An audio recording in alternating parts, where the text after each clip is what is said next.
तातेरु मिलिबा आश्वस्ति उपकूल ओडिशा रे तापमात्रा 1 रु 2 डिग्री कमिबो मात्र आभ्यंतरण एवं पश्चिम ओडिशा रे ग्रीष्म प्रवाह लागि रहिबो 6 तारिख बेलकु तापमात्रा 3 रु 4 डिग्री पर्यंत ह्रास पाइबार संभावना रहिछि फଳରେ राज्य ग्रीष्म प्रवाह रे ब्रेक लागिबो लगातार 17 दिन धरी जारी रहितिबा ग्रीष्म प्रवाह रे त्राही त्राही डाकुथिबा राज्यवासी को सामान्य आश्वस्ति मिलिबो एप्रिल रे 16 दिन धरी 40 डिग्री उपरे राजधानी तापमात्रा रेकर्ड करा जायछि दक्षिण दिगरु जलीय बाष्पपूर्ण वायु उपकूल ओडिशा एवं पार्श्ववर्ती अंचल में क्रमागत भाव में प्रवेश करुछि यार प्रभाव रे गतकाली ओडिशार केतेक स्थान रे कालो बैसाखी वर्षा होइछि आगामी 3 रु 4 दिन पर्यंत तापमात्रा रे विशेष परिवर्तन हेबो नाही गतकाली 45 डिग्री सह बलांगीर राज्यर सबुठु उत्तप्त सहर पालटिथिला 29 सहरर तापमात्रा रहितला 40 डिग्री उपरे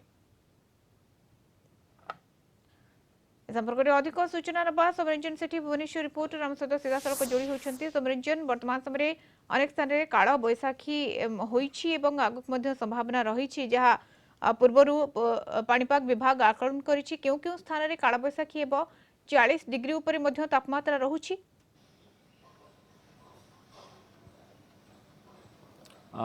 देखंतु वर्तमान सुधा 16 दिन हबो ग्रीष्म लहर रे सिझी होउथिले राज्य समेत राजधानीवासी तेबे आश्वस्तिकर खबर तातीरे लागिबो ब्रेक अर्थात ताती आज ठारू कमिबो जेउ 15 दिन हबो रेड अलर्ट जारी होइतिला रेड अलर्ट हटिची एवं राज्य रु कमिची तापमात्रा कमिची जदि कहबा में तापमात्रा कमिची एवं पारद मध्य तळमुआ होइची राज्यर समस्त सहर रे प्राय 2 रु 3 डिग्री तापमात्रा तळु खसिची तेबे गत 24 घंटा मध्य बलांगीर रे सबुठु उत्तप्त सहर पालटिथिला 45 डिग्री तापमात्रा थिबा बेले 29 टी सहर रे 40 रु 40 डिग्री तापमात्रा होइतिला तेबे आसंता 2 दिन मध्य पागरे परिवर्तन आसीबो पागरे ब्रेक लागिबो अर्थात ए जो डहड खरा होउतिला ए जो ग्रीष्म प्रभाव जारी रहितिला ए जो ततला होउतिला हंतसंत होउतिले राजधानीवासी काल बैसाखीर प्रभाव रे राज्य रे किछि स्थान रे वर्षा लागि रहइबो तेबे आसंता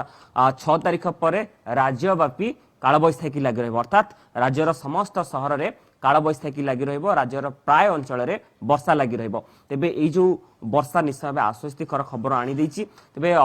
गत 24 घंटा मध्य अनेक सहर तापमात्रा 40 डिग्री ऊपर थिला ए जो तापमात्रा आईएमडी आकलन अनुसार काली ठारू तापमात्रा कमिबा पारद तळु खसिबो एवं जहां अनुमान करा जाउछि कि आज अनेक जिले रे काल बैसाखी होबार संभावना अछि कहि रखिबो चाहिबी आमे देखिबा रायगड़ा कोरापुट मालकानगिरी नवरंगपुर कलाहांडी ए जिला कोडे आज